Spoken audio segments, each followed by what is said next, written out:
Hello YouTube, I'm just making this video to tell you about my experience having my wisdom teeth removed. I had both my uppers taken out. So just a bit of background. So the reason that I was having them removed is that they've been going through since I was about 15, 23 now, so it's a lot of years in pain. And I spoke to my dentist about it initially a few years ago, and she wanted me to just have them taken out with local anaesthetic in the dentist's surgery. But because I have a bit of a phobia of not so much the dentist, but of things sort of pain in my mouth, um, she suggested that I go and have it done under general um, after.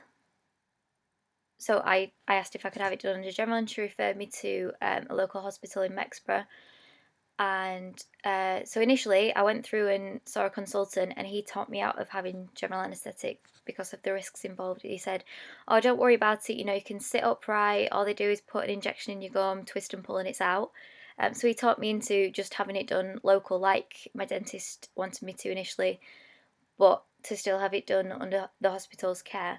So I went through for my appointment. So that was my pre-op, and then when I went through for the operation, the dentist numbed my gums, which I was fine with. But then she said that she had to numb my palate, the roof of your mouth. And when she did that, it sort of felt like, so she did one side at a time, and I was panicking initially. I said I don't want to do it, but she said that you have to for wisdom tooth removal. You've got to have your palate numbed, and so she numbed just my left hand side, and it felt like a golf ball was sort of in my mouth. It felt like it had swollen right up, and I felt like I couldn't swallow, I couldn't breathe.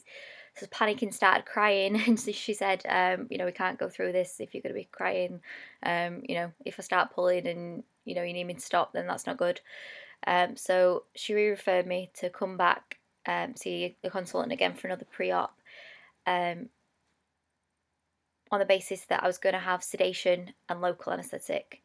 I'd had sedation before from an endoscopy, and I didn't really know much about it, so I thought, that'd be fine. So went back from a pre-op, and the lady that I saw seemed to think that I was having general anaesthetic. She kept giving me information about, oh, you've got to fast after this time, you can't do this, blah blah blah, because you're having general, you need to wear these socks. And so I said, I'm not having general, I'm having sedation.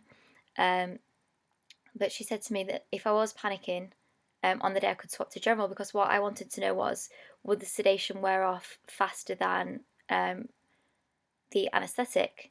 And so if I were sedated and they numb my palate, would I come around from the sedation, still have a numb palate and feel like I'm choking and just be horrified again?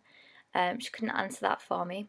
So she said, speak to the anaesthetist on the day, and he should be able to tell you. So anyway, the anaesthetist on the day ended up talking me into having general, and I'm so glad I did, because I literally didn't know a thing. I was panicking a bit because I'd never been under general before, and obviously I know there are added risks involved with that. But because I'd already fasted and everything, there was no drama in doing that. I was last in order, so initially I was meant to go in at 12:30. In the afternoon, and they called me Christmas Eve like a million times trying to get hold of me to say that I'd been moved to the morning session, which meant that I had to be there at 7:30. Now, had I been at the 12:30 session, I would have been able to have a bit of breakfast, but going in at 7:30, I had to fast from midnight the night before. So when I got there, I found out that I was fourth out of four people waiting, because I was the only one having sedation at this stage, and everyone else was having general for whatever it was they were having done. But I overheard one conversation. I think one lady had to go home because she had a chest infection. They couldn't do it. So anyway, I got seen a lot quicker than I thought. And so once the anaesthetist had seen me, he gave me an ibuprofen and 2 cocodamol, I believe, to take. And I had to take them with the tiniest amount of water because I'm not supposed to have had any fluids or anything. So that was probably the most awkward part of the day, to be honest, because I don't really like taking tablets. So then they came round, because I'm on the pill, and estrogen, having extra estrogen puts you at higher risk of blood clot. They advised that I wore the sort of deep vein thrombosis type socks, which I've still got on. They advise you to keep them on for 6 weeks, but I don't think that I'll keep them on that long because I feel fine. So I had to put those on, get changed, just down to my underwear and in one of the hospital gowns, put my dressing gown on, the one that I'm wearing now, and my slippers, and they took me down to another room. It was a really friendly nurse.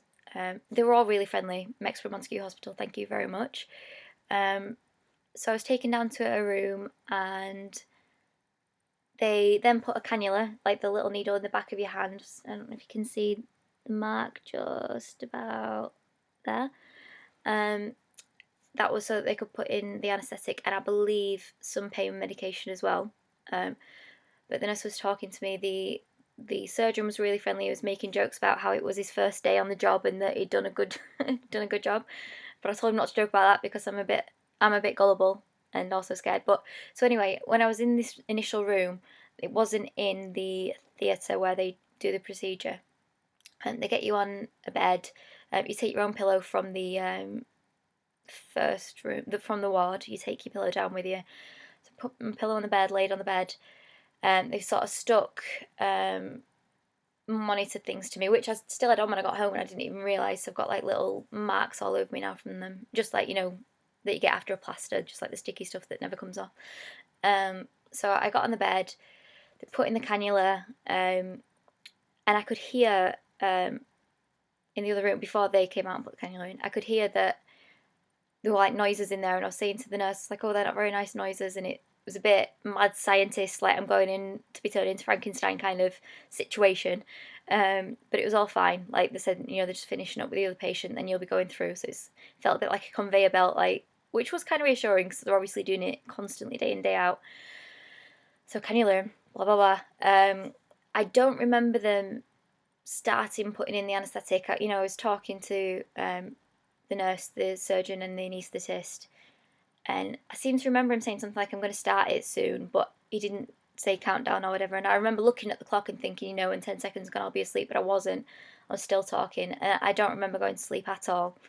Next thing I do, I'm in the recovery ward. I think I just felt like I've been woken up. Like when you're younger and your mum comes in your room, it's like, wake up for school or whatever, and you just go like, oh, I don't want to be awake.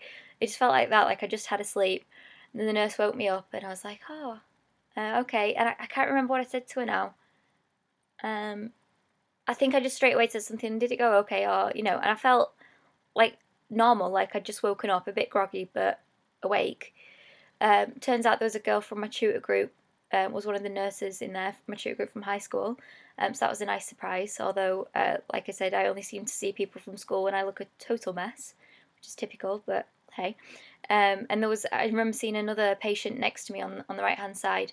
I do know my left from right, by the way. My camera mirrors me, so this is my left hand, which is confusing. And then, yeah, when just after a little while of being in there, like I was shivering a bit, and I thought maybe it was a cold because the first room I was in was really, really cold. But they said that's just like the general anaesthetic wearing off. You sort of shiver it out. They took me back to the ward. I said, is my mum coming? They said, yeah, we'll go and get her soon. But they said there were sort of no rules that day. They just let my mum stay with me basically all the time, apart from when I was going into surgery, obviously. So yeah, it was absolutely fine. They just wanted to make sure that I could take fluids before they sent me home. So one of the lovely nurses, Wayne, made me a cup of tea with sugar. And I remember seeing that he wrote, because they had all our names on the board behind the front desk, and above my name he wrote in massive writing, vegan, because I'd explained to him that, in case I was out of it, I can't have milk in my tea, in case I can't articulate that when I came round, but I was fine. So he made me a lovely cuppa, had a glass of water, everything was fine. So I just got dressed, came home. I was sleepy all day, but I didn't, I just felt really tired. I didn't feel like I'd anything done, It just felt jet lagged is probably the way I would describe it. But I managed to stay awake until around 10 p.m. that night, which I was surprised. Yeah, and everything was fine. You're not allowed to eat any hard foods for 48 hours. So I just had mashed potato, and you can't have it too hot either, you've got to let it cool down. So my mum made me mashed potato and baked beans, which was nice. I had some pea soup as well. Again, just cool, not too hot. They advise you to heat your food up as normal, but let it cool down. That's probably more for like a food poisoning type thing. I don't know. Then yeah, so I just ate that for 24 hours. I've been eating normally. So I had it done Tuesday. Today is Thursday, and yeah, I feel like I can eat normal things now, but you just got to be a little bit careful because obviously we've got two gaping holes up here. It isn't bleeding anymore.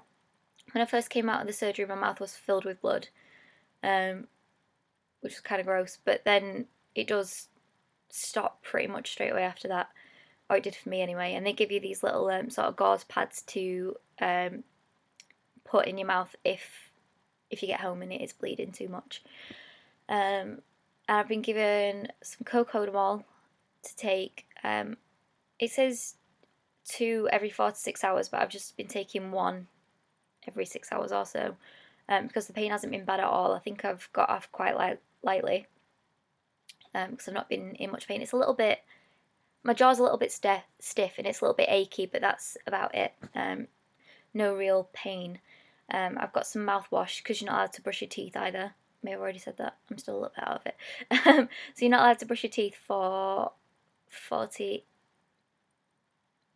hours. Wait, no. So I couldn't brush my teeth on Tuesday. I brushed them Wednesday night, and they give you like a medical mouthwash as well, which doesn't taste that bad. It tastes a bit like licorice, but it leaves an awful aftertaste in your mouth, just really bitter. But it does the job. You know, it cleans everything. Like I can see, I've shone like a light in my mouth, and you can see that it's kind of well, as you imagine it would look like if you've had a tooth pulled. Basically, it is exactly how it looks. I don't think I had any stitches. They didn't tell me that they did. Yeah, it's all good. So what I would say is, if you're scared, because I was absolutely terrified about having them pulled, really, really terrified, I would definitely advise going under general if you are medically able to, because I didn't know a thing, didn't feel a thing. If you're in the Yorkshire area, I recommend Mexborough Montague Hospital because they were wonderful. If you have any questions at all, please just put them in the comment or email me or Twitter, whatever. But yeah, don't worry about it at all. You'll be absolutely fine. And I hope you all have a wonderful new year.